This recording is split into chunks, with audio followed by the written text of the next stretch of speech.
Pods here on the PvE with the Warwick Rework, here to show you guys some slightly more obscure things with this kit.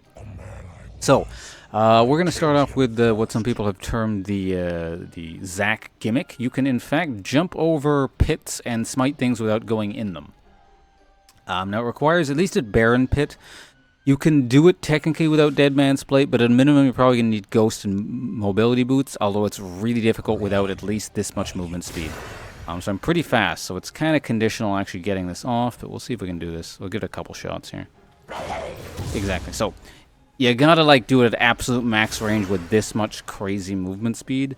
So I'm gonna see if I can get in the opposite direction. But yeah, see, you don't quite get it. You gotta like, it's really, really tight. So I wouldn't count on landing this too much here. So yeah, there's that. You can also do that the Dragon Pit, we'll show you, and I'll show you that in a minute. Something about his kit. Let's spawn a targeting dummy here because we're in the tool mode. So where is it? Spawn enemy dummy. You can actually dash through walls with Warwick's Q, but it's got to be like targeted. So you can do that. Incidentally, if the person, after you've targeted them with dash, if they like blink, dash, flash, anything, you will follow them the maximum distance. So it's kind of like Mastery's Q or Alpha Strike or whatever it was, you will follow them that distance. However, the opposite is not actually true. You can't actually stand here and then like dash through walls. If you can, like the spacing would be so tight that it's never really going to happen. So don't expect to get through walls in the opposite direction, but you can definitely, if you have sight of it to target something, you can kind of dash through things. I believe that's actually like, what's his face? Yasuo's dash? Yeah, that works that way too, doesn't it? Very similar. So let me just show you guys here. Spawn an enemy dummy. You can go the opposite direction as well. So this is about roughly the maximum distance you can jump.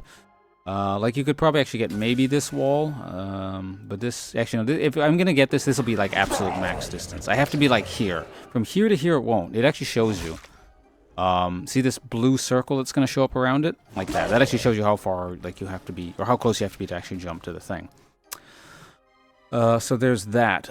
What else do we need to show? Oh, there's another weird thing with his ult. So let's spawn this. This is kind of an undocumented thing with his ult. It's weird. This might eventually make it into the tooltips. This is still PvE stuff. So, you know, of course, this is all subject to change. You know, they'll probably clarify things. This, I imagine they will, but in case they don't, I'm going to let you guys know here. So normally, watch how, when you cast your fear, it'll either not go off for, like, what is it? For 1 second, it'll just stay, or you can reactivate it and fear immediately.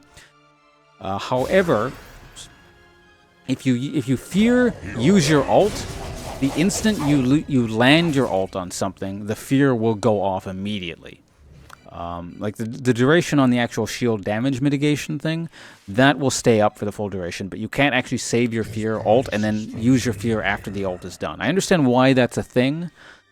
Because that'd be really good in terms of like how much CC would that be? That would be 1.5 seconds of suppression plus 1 second, so 2.5 seconds of CC, like hard CC with like the, you know, because this is part suppression. You can't even mitigate that. Like that would be really, really good. So I mean, it'll still work in the sense that if you do this and then ult on someone, it'll still fear the people around it, but yeah, it's just basically the CC will layer itself on the target you want to go. Now, note I said it's when you land something. So if you don't actually land it, you just like do this and then jump, the fear won't go off. You can just like press that or leave it, you know, to have it go off on its own or whatever. No, I think I said I was going to show you with the Dragon Pit. So yeah, this is the drive-by smite here. Get the ghost going.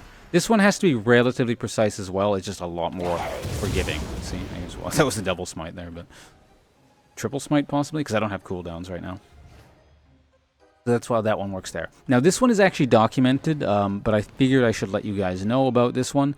It does say, while attached, Warwick follows any movements they make and cannot be displaced. So what they mean by cannot be displaced is any kind of like knockback effect won't happen if you're mid-dash. I'm pretty sure you can still be like stunned and CC'd and stuff, but basically any kind of knockback, well actually knockups would probably work, but a knock, Actually, that's a good question. I'm not sure if knockbacks work. But basically, a stun won't stop you.